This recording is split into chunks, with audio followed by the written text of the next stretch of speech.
بسم الله الرحمن الرحيم. باب حق الجار والوصية به. دا باب ثابت دی په بیان کې د همسایه د حق او په هغه باندې د وصیت کولو چې نبی اسلام د همسایه په حق باندې چیش کړی دی، وصیت کړی دی او الله هم حکم کړی دی چې تاسو د همسایګانو سره ښه کوئ. قرآن کریم کې راځي الله فرمایي واعبدوا الله ولا تشركوا به شيئا. اول حکم یې کړی دی چې تاسو عبادت وکړئ د یو الله، ولا تشركوا به شيئا، الله سره یو څوک مه شریکوئ، مې په ذات کې شریکوي او مې په صفاتو کې. نو د الله سره شرک فی ذات هم ناجایز دی او د الله سره شرک فی صفات هم ناجایز دی. دا دوه شی سلو، یو حکم سلو او یو نهی سوله. معنی د یو کار حکم وکړي چې الله خالص ما عبادت کوي او بل څه کوي شرک مه کوي. ځکه په ګناهو کې تر ګردو غټه ګناه چې ده شرک ده. او بل کوم حکم یې کړی دی وبالوالدین احسانا، د مور پلار سره ښه کوي. ګوره د الله د عبادت بعد تر ګردو غټ لوی عبادت دا دی چې د مور پلار سره به څه کوې، ښه به کوې. دا چې سلو دا دویم حکم سلو. نو دلته فعل چې کوم دی هغه مفسرین وایي ورسره پټ دی، ځکه وبالوالدین احسانا څه معنا سو واحسنوا بالوالدین احسانا، احسان کوي د مور پلار سره په احسان کولو سره. نو دا چې سلو د مور پلار سره احسان کول دا غټ عبادت دی. د الله د اطاعت بعد د مور پلار راضیوالی خوشحالوالی دا تر ګردو غټ اطاعت دی. دا بیا به څه کوې، احسان چې د مور پلار سره وکړي و بذی القربا، د قریبانو سره، د قریبانو سره احسانات کول دا بیا دریمه مرتبه ده. دویم مرتبه دا ده چې د قریبانو سره چې کوم دی هغه ښه وکړې. د هغه وروسته چې مور پلار سره دې هم ښه وکړل او قریبان دې هم راضي کړو او د هغه وروسته بیا څه کوي والیتاما، د یتیمانو سره. ګوره د سوکه سوکه دایره غټیږي.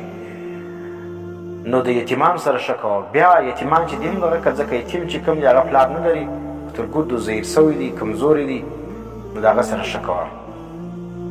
یتیم څه ته وایي؟ هغه کوچنی نابالغه چې مور یا پلار یې مړ سي، دا ته یتیم ویل کېږي. نو یتیمه سره ښه کوه.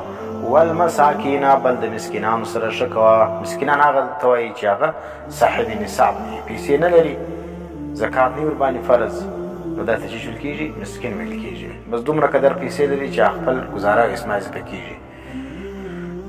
بل والجار ذی القربا، ګوره والجار ذی القربا، هغه همسایه چې قریب هم وي. دا بیا چیرته په مرتبه کې نږدې دی تر نورو قریبانو، تر نورو همسایګانو. اوس انسان سره همسایګان ډېر وي، نو اول به ښه د هغه قریب همسایه سره کوي چې هغه د قریب وي. ځکه والجار ذی القربا، هغه همسایه چې هغه قریب وي دا بیا تر ګردو غټ حقداره دی. په بس کې سپوري یا په کلاس کې ناست دی، نو چې یو شی ورکوي اول د هغه چا ته ورکوي چې هغه یې څنګ ته ناست، او بیا په څنګ کې بیا اول حقدار هغه دی چې ښه طرف ته ناست دی. وینې، نو بیا چې کوم دی هغه دا بل ته بیا وسوي. والصاحب بالجنب، او هغه ملګری چې ستا اړخ دی.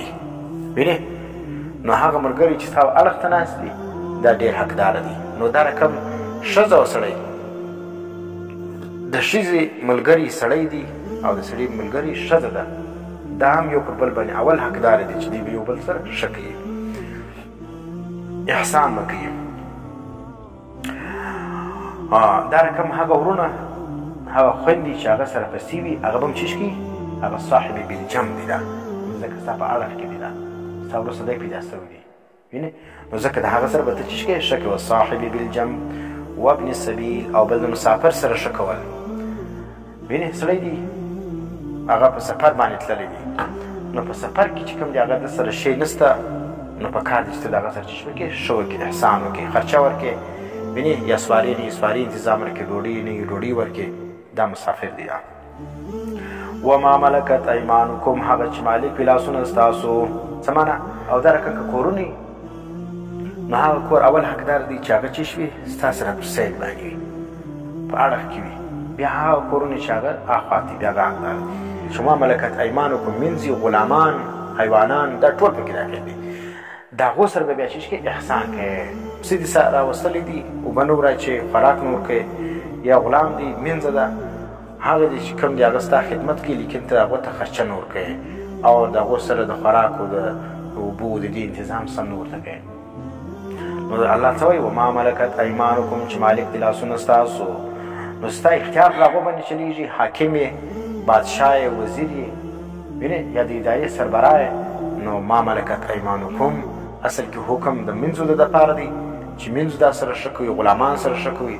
نو تر دې حکم کې هر هغه حاکم او هر هغه مشر هم داخل دی چې هغه تر لاس لاندې نور وي، دی به د خپلو ماتحتو سره احسان کوي.